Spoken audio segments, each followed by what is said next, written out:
Magandang buhay mga kalapatol. Ayan nga, dito nga mag-aano na tayo. Magsusuksok na ng ring ulit na pang south. Ayan yung mga naunang clutch. Tingnan nyo, nakaganda laang. Ito stock bird lang natin yan. Nandito yung kapatid niyan. Andyan, ayan na, napasok na. Ayan, kapatid din niyang nasa taas na yan, unang clutch. Dang nakarang season ata, di nasing-singan. Yung mga kapatid ngayon, testingin natin sa sa south. Ring nga, tingnan nyo. Di na yung isa natin susuksukan. Koopman Race, yung bloodline. Tapos, hinahawa na rin dito yung harap namin. Na-chismis ko lang. Para maganda yung landingan ng ating mga kalapati.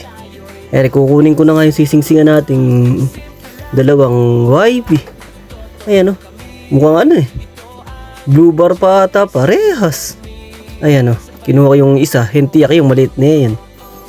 Etong isa kaktiyak yan, yung isa medyo malaki mukhang puro mana sa nanay dun sa race puro bluebird.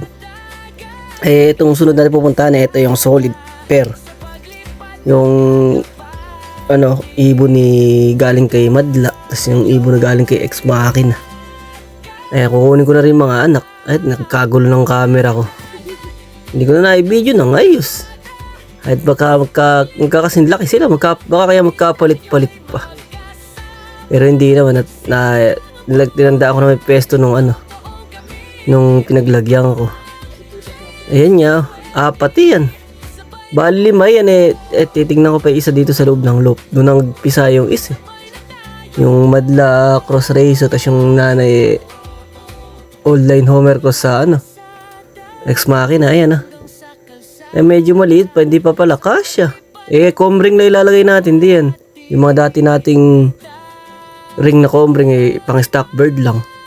Ayan nga, sisingsingan ko na. Kumuha na ako ng balahibot, di ko mahitak yung isang daliri.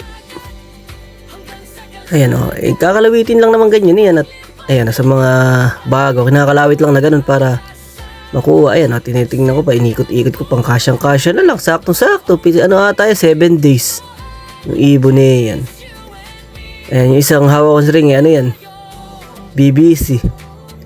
Pakikabog dito may laban ng ibon mo.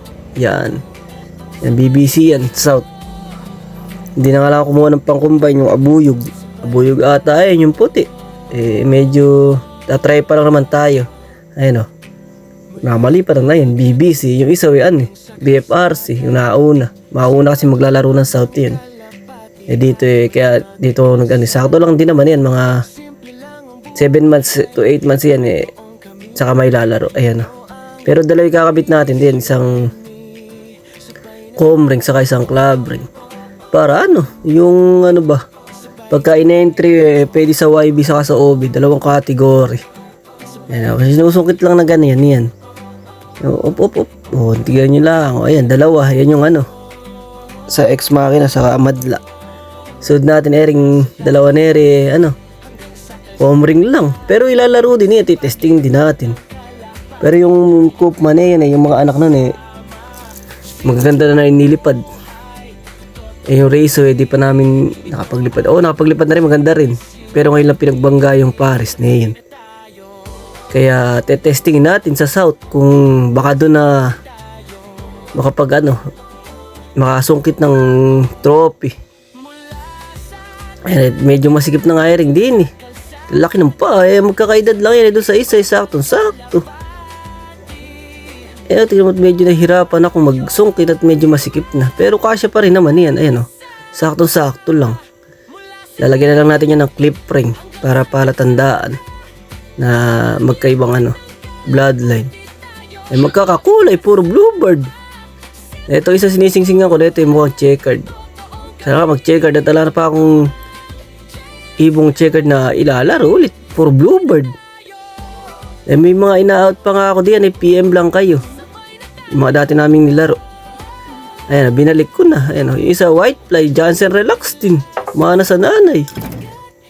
Kasi ito yung dalawa rin bluebird. Sana checkered yung isa para maganda-gandang labanan.